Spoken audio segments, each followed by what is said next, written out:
You ever watch, like you ever get up on a Saturday morning, you go to a youth football game, you're like, yeah, I'm gonna go see this kid that they talking about. He's a stud, he's a star. And the coach calls a bunch of trick plays, a bunch of motion packages, and then a bunch of jet sweeps. Now you anxious to see what this kid can do in open space. And you realize that this is the coach's playbook. And then you sit there and you start analyzing as a guy or as a parent whose kid is either about to get into youth football or been through youth football, and you're like, we're trying to move to that level. Because see, every kid has that dream of becoming that dynamic player, that number one player, that Caleb Wilson, that Travis Hunter, that Shedeur Sanders. Every one of these kids have the dream of being the next one. And then you look down and you say, am I seeing this right? The coach's offensive line can't even get into a three-point stance correctly. Now, if you are sitting in your car and you riding and you listening, or you at work and you listening, or you even at the crib, even in the gym and you listening to this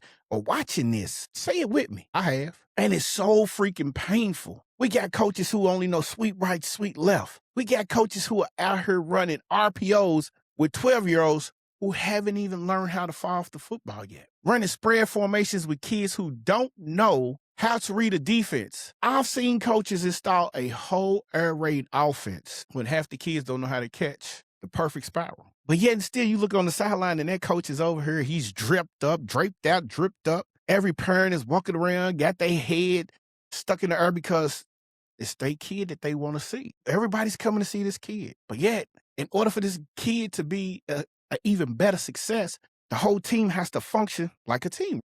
But then, as the guy who's running the program, you wonder why you losing. Well, here's the truth nobody in the coach's circle is going to say out loud. Now, I can remember back in the day, there was coaches who would go live on Facebook in my city and critique you. And if you didn't like it, you got your feelings hurt, so what? But that's how it was. You had coaches who was winning championships.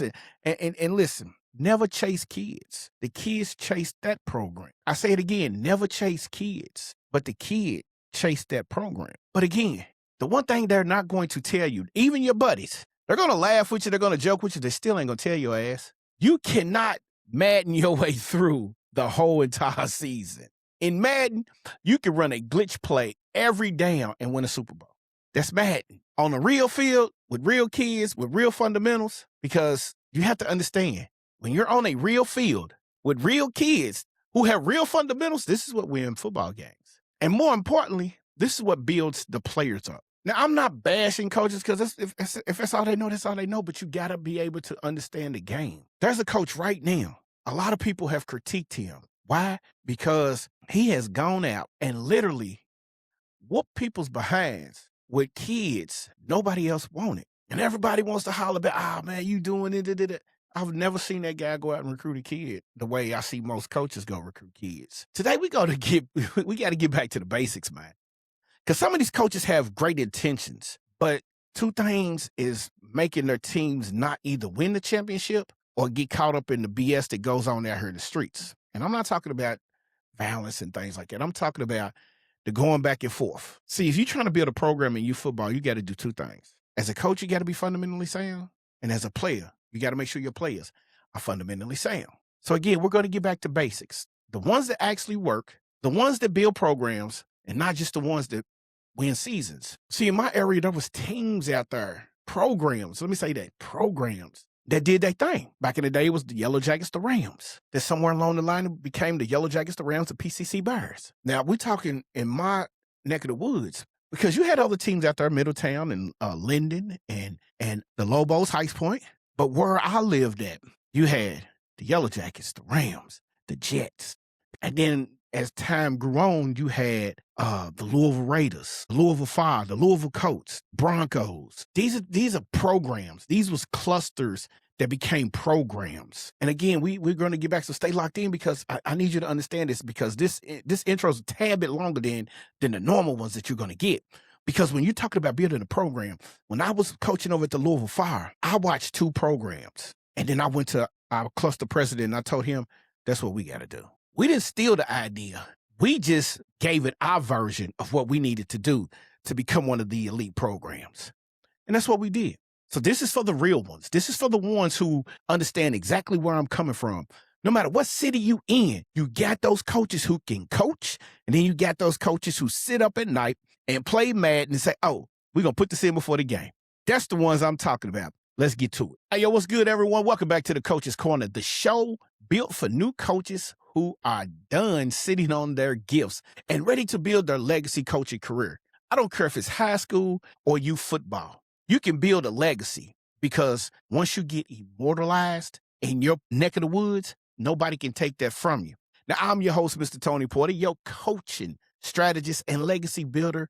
And today we are diving into something I'm calling the Madden Problem in youth and in high school football. Because guess what? When I first started talking, it was about youth football. But guess what? It's evolved to high school. High school football has become a pity pat league. And what I mean by pity pat is this. Coaches are more worried about how they look on Friday nights than they are about getting their kids ready, especially the ones who've never been in situations to understand that. And what I mean by that is you got coaches right now that are coming in to new programs, and they've played on certain levels. You had great high school football players who went on to play college and became great college players who went on to play in the professional rankings. And then you had some who didn't make it due to injuries, who still was great high school coaches and even moved on to the college level. But then you got the ones who can't coach unless they have whatever the maximum number of players, every stud that you can go and buy. And I said that out loud, buy, because that's what that's about these days. Now, I can't compare my city to any other city. I can't do that. What I can tell you is you need to look at your own city and see if you see what I see. I'm talking about things that I have seen. I've watched documentaries. I love watching documentaries. That documentary with Luke about his football program down there, hey, that was so heartwarming to see the struggle and the survival of those young football players. And then to see was, I think, Liberty City, yeah. And then to see how some of those kids have evolved. And I tell kids all the time, listen, if you want to work, you got to work like 3 different states. Actually, it's 4 to 5. But you got to put in that work. I don't care what level it's on. You got to put that work in. And when I talk about these states, I talk about Texas. I talk about Florida. I talk about Alabama. Even talk about Georgia. And then I snuck around one time and stumbled across, I got a partner, my dog, my ace. He said, man, we talk about all of these states. Yeah, I check out some football down in Mississippi. I said, you talking about down at the MI cricket letter? He said, yeah. Boy, I stumbled across some football going on down there. Woo! Some states got a lot of catching up to do. But those was the ones I had studied. And then slowly but surely, I started paying attention to Tennessee. Started paying attention to Louisiana. They even got some out in California. Listen, there's no knock on none of these states. But I was only privy to the information of what I knew. So these teams prepare. They execute. They do the stuff that actually matters. And that's what we're going to talk about the rest of this episode. Because real talk, if you're a coach who's tired of feeling like the game is slipping away, and I mean when I say slipping away from you, even though you know ball, you're ready to get back to what actually builds winners, man, this episode's for you. We got to change the culture. And you won't believe that sometimes a small tweak can help your program out. You just got to be willing to let your ego go. And so with that being said, we got to talk fundamentals, because these are the fundamentals that separate good coaches from great ones. These are the fundamentals that on the field or that the fundamentals that live inside of these players, the ones that lead. Here's what we're going to talk about today. Number one, we're going to talk about what the Madden problem is and why it's killing youth football programs. Number two, we're going to talk about the fundamental football, the foundational fundamental football, that every coach needs to drill first. Number three, we're going to talk about why your scheme doesn't matter if your culture is broken. Number four, how my 3F framework, foundation, family, and framework applies directly to what's happening on the field every single practice. And then last but not least, we're going to talk about what legacy coaching looks like, because there's a lot of legacy coaches around, but we just got to get it out of everybody. You feel me? So let's talk about it, man. I'm sorry I had to go on that rant, man, but I've been an advocate for youth football for years, and I watched it get torn apart. Some call it daddy ball. I call it Madden ball. Again, before we get started, back in the day when I was coaching youth football. Now, I've been coaching for 30 plus years. I've been coaching on the high school ranks for the last 11 and a half, 12. I've been blessed to be around a lot of good coaches. I played for a great coach. I've watched a lot of good coaches from the sideline. Slowly but surely, it helped me evolve into becoming a defensive coordinator. The one thing I had to learn was, how do you stop an offense if you don't know how to run an offense? So when it was JV time, I said, hey, coach, I can help on defense on Fridays, and that's fine. I said, but can I call the offense? Because I need to know how this play develops. So on the defense side of the ball, I can stop it. He kind of looked at me and said, man, are you crazy? I said, no, I just think like that. I think outside the box. And that's what I did. He let me do it, and lo and behold, almost 11, we in the building, baby. So here's the Madden problem. Why complexity is beating you before you even kick off. See, I spent more time this offseason installing my defensive scheme. But what I've noticed is, around the time, people have installed their offensive scheme, but you haven't really taught the scheme. Because if you spend most of your time off season installing a new offensive scheme, then you have teaching your linemen how to block, you have that Madden problem. And trust me, you're not alone. 65% of high school coaches right now will tell you they can run a play, but they can't tell you how to block it. I do not understand how a head coach does not know his offense. You can have offensive coordinator, but you better be sitting down with that cat. Where I'm at right now, the offensive coordinator and the head coach, they talk 24/7. Brought me in, they hit me up, called me 1 o'clock in the morning. Hey, bro, we were sitting here thinking, man, and I'm good. I'm studying film. I'm getting ready for the season. I'm seeing things I need to fine tune going into my first year over here. And see, this is everywhere, youth and high school. And I'm talking about right now. See, like I told you in the beginning, see, when I grew up, football was everything in the neighborhood. Saturdays at the park, you bust your tail, man. You got with your players, you got with your team. Your goal was the end of the season. The kids look forward to playing in Papa John's Cardinal Stadium. That was what we held our championship at. But as they started to get older, they was looking forward to playing under the lights on Friday nights. See, football wasn't just a sport for us. It was our way out. We sit there and we told you, man, we got to fight for mama. We got to get the community going. We got to get everything going. Man, I'm trying to get mama up at projects. I'm trying to get mama up out of her. I'm trying to get mama up out of there. We was out here doing what we had to do. Pitchback tackle, man, we played on concrete, and there was a small little patch of grass right there on the curve side. That's where your ass got popped. It was structure. You didn't miss no practice because my tummy hurt. You missed practice, you lost your spot. So I can't go to school. Well, you know you don't go to school, you don't lose your spot. Man, I'm good. And coaches back in the day, I coached against coaches that made me say, never again. You ain't gonna beat me like that no more. I studied them. I think I became the first junior division coach to film a football game. And when I did it and tweaked it, my film sessions we would take a TV to our practice and sit the kids down on Monday, because Monday was our day. We watched the film. No parents allowed. Under the gazebo, we watching film. The offensive coordinator would break down what the defense was giving us. I was the defensive coordinator, head coach. I'm telling you what the offense is giving us. After the first game of the new season, we struggled to win. How the games were structured, they always try to make sure that you couldn't do things. I had people to go film for me. And when we filmed it, we watched it. The film would get to me Saturday evening, Sunday morning. I'd be like, hey, I got the film. Y'all want to watch? Before I could hang up, I got people knocking at the door. Bro, you just said we going to watch the film. Bro, I just called you. Man, I was up the street. Let's do this. 10 minutes later, what was that? Are we watching the film? Man, start that thing from scratch. Start over. Man, listen, order some wings, get some pizza. Sunday afternoon, we ain't even watching NFL. We watching the film. Notebooks is out. We took you football serious, all right? We didn't have no creative playbooks. We had no trick. We had a couple trick plays. I ain't gonna lie to you. We had a couple. But they were still in the realm of not that one where the kid walks from up under the under the center, and walks over and says, Coach, I think it's the wrong ball, man. This ain't our ball. And he act like he great throw. He take off that. We didn't do that. No, we didn't tell the back, man, you lined up wrong. You lined up wrong. And then, man, just hut. Ball goes and nobody's moving. We didn't do that. Somebody made a movie about that, and everybody in the world started using that play. See, we had the coaches that we coached against that could teach, who could correct in game, who could take a raw kid who didn't know the difference between 32 dive and 37 sweep, didn't know the difference between 21 blast and 35 lead, who didn't know the difference between 11 boot and 47 sweep. Didn't know it, but it was the fundamentals of coaching. And these are the coaches who I had to pay attention to, and these were the coaches who was building legacies.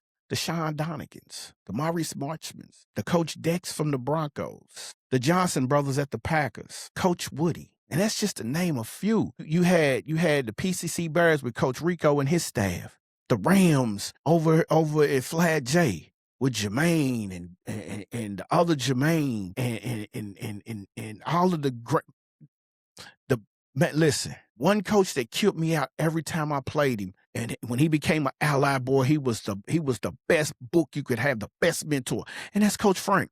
Coach Frank ran that wing tee to perfection in youth football, but it was the fundamentals that beat my behind. And then when he became an adversary instead of being against each other, and we had this package that we called Badger, it's where we got real big and we just played bully ball. We was playing, man, and we was not at our identity this particular day. We up 7-6, and we got so many minutes left in the ball game. And he walked over to the sideline, and he looked at me. He said, "Ain't you the head coach?" And I said, "Yes, sir." He said, "Well, get back to your identity." Bully ball, man. He said that, man, and we scored so quick. And my offensive coordinator snapped up like he was in the military. He said, "Badger." The kids looked up and got happy, boy, and it was... Remember I said it was 7-6, final score was 28-6. When the offense scored, the defense responded. That was the fundamentals of having a mentor, and that was the fundamentals of not playing Madden football. You see, we didn't have the amenities of the games like that.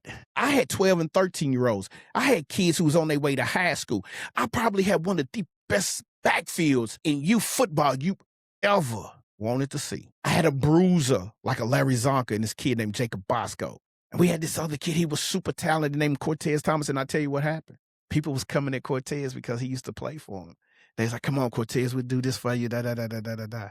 And I told Cortez what I said. "Cortez, I'll never stop a kid from going where he wants to go." I said, "But you got to understand this. What we do is it's a method to the madness." I said, "Cortez, here's the thing. Jacob's going to run the first 2 quarters. You're going to run the ball. But can you imagine you trying to tackle Jacob Bosco? This is 4 quarters. And then I got a U coming in." So we was the only team that you could literally sit there and say that the first quarter, Cortez might have 30 yards rushing. Jacob Bosco had 120 yards rushing. And I meant the first half, not the first quarter. I'm sorry. By halftime, I looked at Cortez and I said, "You ready?" He said, "Yeah." Jacob looked at Cortez and said, "I got you." Brotherhood was built. Now, mind you, Jacob had 130 yards, maybe a little more.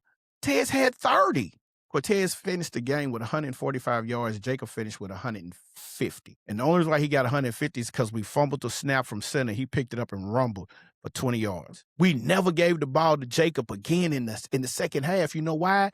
I done ran to this bruiser. Now it's time for this speed to come and get you. And when that speed hit them, they know what to do. Now, here's the one thing I need you to lock in when it comes to it. Your playbook should never be more complex than your players. Ours wasn't. We made sure that. We kept it basic. Why? Because guess what? They're going to high school. "Hey, coach, how you doing? What is it that you look for when you're out here looking at the football players?" "Well, I want to see if they're fundamentally sound, and I want to know if they know gap responsibility and how to hit the hole and how to block as a receiver." Got you. Playbook in. But we practiced like we was in high school. We had periods. This is what we need to work on. Let's do it. Tackling drills. Let's do it. That was it. That was the rule. If your children cannot learn the base plays and be able to deliver in the basics of all situations, you losing the game. Complexity without execution is just total chaos on the field. All right. So just understand that. Now, if you by any chance need to understand how to be in the survival mode, guess what? We got the first year survival kit guide for coaches. Just holler at your boy, man. We'll get it over to you. All right. So let's talk about the next best thing, man. Let's talk about what actual fundamentals are, because this is where most coaches either win or lose before their season even starts. You got to be consistent to win year after year, regardless of your roster turnover. You building a program, kids is going to come, and they started coming with us. My first year there, I had 13 kids. We went 10-2. Why? Because we were fundamentally sound. The next year, we lost on a blown play and some outside noise. But after that, it was on. It was on. You hear me? And I mean on. All right, so let's get into the real fundamentals. What every football coach should be teaching you first. I want to ask you something. And I want you to be honest with yourself. In your last practice, what percentage of your time was spent on fundamentals versus the scheme installation? If the scheme is winning the battle, something's off. I think about coaches every single day who shaped me growing up. And the one that I remember the most is a guy named Ronnie Gray. But he didn't want to run fancy plays. He wanted to make sure you knew how to block. We had 2 coaches, 3 actually. We had Ronnie, we had Ed. Ed was a white guy with an afro. And then we had Barry. Barry was the offensive coordinator. 3 coaches. This was my youth team, one I played for. And guess what? Every year, championship, fundamentals. Lose some players. First year, his son and Doug, the Ed's son, Doug, and then Ronnie's son, Jerome. Next year, the homeboys got together. We did the exact same thing, undefeated. When I got, and we took from the Steelers to the Fire, because we had some awesome teams at the Steelers. But when we was at the Fire, man, it was so frustrating being a young coach, because what happened is we had a whip team, man. We was whooping everybody, senior and junior level. Every game, we got to go get weighed in. Why? Why we got to get weighed in? We had one kid, if he hit that corner, he ghost. When my cousin played on the team, we called him kinfolk, and boy, if he hit you, you was going to the hospital. That junior team, boy, we were so dangerous. We was just dangerous, all right? But yeah, I remember that one, and every day, man, we go over the same thing. But it was discipline. You screw up, we had this bridge that was a quarter mile from the practice field. We had to duck walk to that bridge and duck walk back.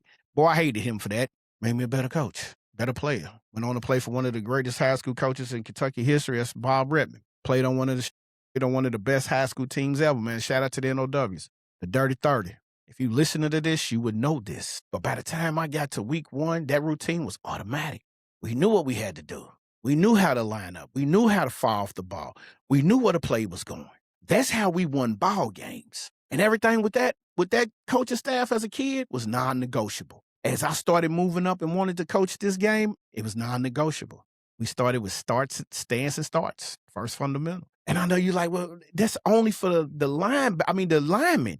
No, it's not. Stance and start is for your receivers, your running backs, your linebackers, your corners, your safeties, your D linemen, your O linemen, your running back. Did I say running backs? If I didn't, hey, that's what stance and starts was for. If your offensive line can't get in the proper 3-point stance, your running game is stuck. All right? And then the next fundamental, man, it had to be tackling. See, back then, we didn't have the wrap and roll. We just had you wrapped up tackling, your shoulder, they taught you how to hit with the shoulder, and then you use your leverage. These was non-negotiables on that level of football. We had studs. There was a team called the Raiders, boy. They had a kid named Dion Thornton, his brother John Thornton, and they had this kid named Montrell, but then they had this big-ass running back named Joey. Boy, I tell you, hitting that backfield was treacherous, but you couldn't get away from us because we was dangerous just as well. Big Aaron Glass, Big Fred. So you got to understand, man, when the coaches tell you that 11 to the ball, game tackling, that means all 11 of you little cats to the ball. And then it was always ball security, man. You was taught how to hit the hole, holding the ball, I'm so big on this now. I tell a kid, if I see you carrying the ball like a loaf of bread, you coming out of the game. Because as defensive coordinator, I'm teaching somebody to see that, how to come over the top and swipe down, punch down, and knock that ball loose. You think somebody else ain't paying attention to that? I'm watching. So ball security it's a cultural thing. And then you got to be able to play assignment football. You got to. All right? You got to play assignment football. And then last but not least for me, man, it's communication. Pre-snap communication on both sides of the ball. Linebackers calling out the formations. We was taught this. I taught this. Strong left, strong right. Liz, Roger. Now it's Liz, Roger, Deuce family. We identifying the backfield 2-by-1. We identifying personnel. So yes, this is teach your kids to talk on the field. It makes all the world of difference when you're out here playing this game. All right. So again, if by any chance you want to grab that first-year survival kit for first-year coaches, holler at your boy. We'll get it to you, man. I'm telling you. Just leave me a comment down below. And it's free. It's totally free. All right. So the teams with the best fundamentals in the youth level are the ones who win the games, not with the most talent. And then guess what? That's even on the high school level. Now, before we roll up out of here, we got to talk about the culture. Why your locker room determines your scoreboard. You can have the best offensive coordinator in the district. You can have the best defensive coordinator in the district and still get torched. Teams running that T formation will screw you up. Why? Because there's a locker room divided. Coach is the real playbook. And most coaches spend zero time building theirs intentionally. Growing up, listen, again, we had to deal with culture. All right. There are two kinds of seasons, off season and in season. And when you're in season, you got to learn how to make the kids understand. Quit competing against each other and compete against everybody out here on the field. When a player feels like you got their back, they're going to run through a wall for you. But if they feel like you playing favoritism, because kids see this all the time, when they see that the coaching staff is divided, arguing, things like this, they don't want to be around. Kids are human.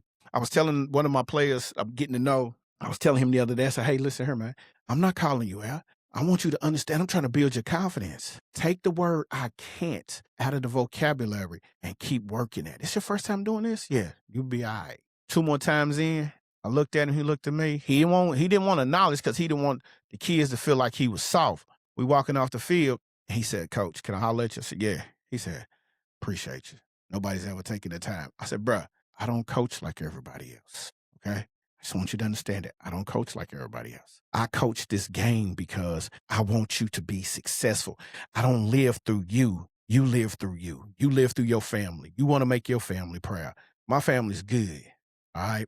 Players feel it. They respond to it. If you're divided, they're going to see that. If you're on the same page, some dangerous stuff right there, buddy. I'm telling you. So please treat your kids the right way, all right? And I know we like, man, everything that you see, everything that we talked about so far is Madden. Everybody wants to look good. They want to have the best drip. They want to do this. But if you can't get on the field and produce, we ain't talking about that. Handle your locker room problems before it becomes a sideline problem, because we're not having it. All right? Okay. So I know I told you I had a lot for you, but here's what I want to leave you with. We're talking foundation, we're talking family, we're talking framework. Each one of those leads into not having a Madden problem. If you have a Madden problem, then you need to understand that the foundation you start is where you start. You build your family with it, and then you add the framework. Framework is your scheme and all of that. Okay? That's your framework. We don't want to have that problem. I don't want you to have that problem. All right? Now, again, I ain't going to hold you no longer. I just want you to understand this. Grab the first year coach's guide. It's the key to success. Even if you want to grab it and you're an established coach just to see what we're talking about. And I'm quite sure you're going to go through it. Yep, I do this. It's not to critique nobody. Right now, high school sports are suffering. Youth football is suffering. Each one of them is $1 billion industry. Can you build a program after year after year after year of turnover from rosters and still be successful? Can you do that? See, it was always the Trinities, the St. X's in my city, the Males, the Centrals, the Cavs, the DeSales. These are teams who was winning state titles out of the area. Now you have teams like Atherton coming up. They're building a strong program. PRP used to be in that Douse used to be in that conversation. Moore was in that conversation for a while. Fern Creek has always been solid. Man, you was always one of the toughest games to either play in or even coach against. But every one of these coaches, every one of these programs, they had the 3 F's. They had foundation, they had family, they had framework. That's it. That's a winning formula. Okay. So with that note, man, listen, I'm gonna let you get back to your day. I just wanted to tap in with you and tell everyone, quit coaching like you're playing Madden, man. Get back to the basics. Start with your foundation, build your family, implement your framework. And until then, I'm gonna see y'all when I see y'all, man. It's your man Tone, man. We out of here. Keep building your programs because I'm building mine over here with my homeboys now. All right, y'all. We out. Peace.